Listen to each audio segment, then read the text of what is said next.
Nehemiah chapter 13, New International Version. On that day, the book of Moses was read aloud in the hearing of the people, and there it was found written that no Ammonite or Moabite should ever be admitted into the assembly of God, because they had not met the Israelites with food and water, but had hired Balaam to call a curse down on them. Our God, however, turned the curse into a blessing. When the people heard this law, they excluded from Israel all who were of foreign descent. Before this, Eliashib, the priest, had been put in charge of the storerooms of the house of our God. He was closely associated with Tobiah, and he had provided him with a large room formerly used to store the grain offerings and incense and temple articles, and also the tithes of grain, new wine, and olive oil prescribed for the Levites, musicians, and gatekeepers, as well as the contributions for the priests. But while all this was going on, I was not in Jerusalem. For in the 32nd year of Artaxerxes, king of Babylon, I had returned to the king. Sometime later I asked his permission and came back to Jerusalem. Here I learned about the evil thing Eliashib had done in providing Tobiah a room in the courts of the house of God. I was greatly displeased and threw all Tobiah's household goods out of the room. I gave orders to purify the rooms, and then I put back into them the equipment of the house of God, with the grain offerings and the incense. I also learned that the portions assigned to the Levites had not been given to them, and that all the Levites and musicians responsible for the service had gone back to their own fields. So I rebuked the officials and asked them, "Why is the house of God neglected?"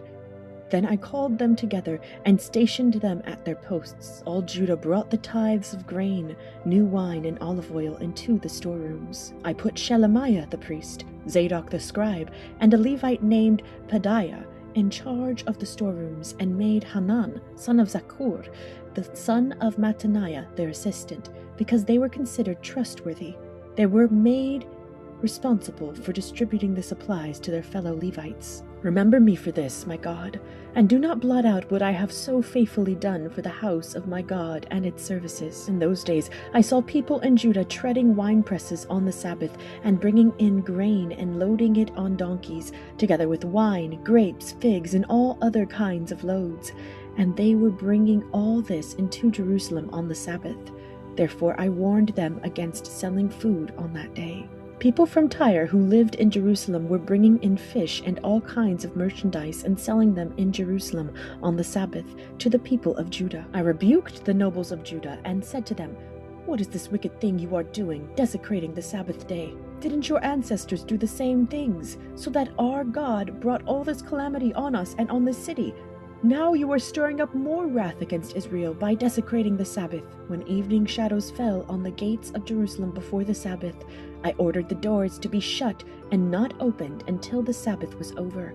I stationed some of my own men at the gates so that no load could be brought in on the Sabbath day. Once or twice, the merchants and sellers of all kinds of goods spent the night outside Jerusalem. But I warned them and said, "Why do you spend the night by the wall? If you do this again, I will arrest you." From that time on, they no longer came on the Sabbath. Then I commanded the Levites to purify themselves and go and guard the gates in order to keep the Sabbath day holy. Remember me for this also, my God, and show mercy to me according to your great love. Moreover, in those days I saw men of Judah who had married women from Ashdod, Ammon, and Moab.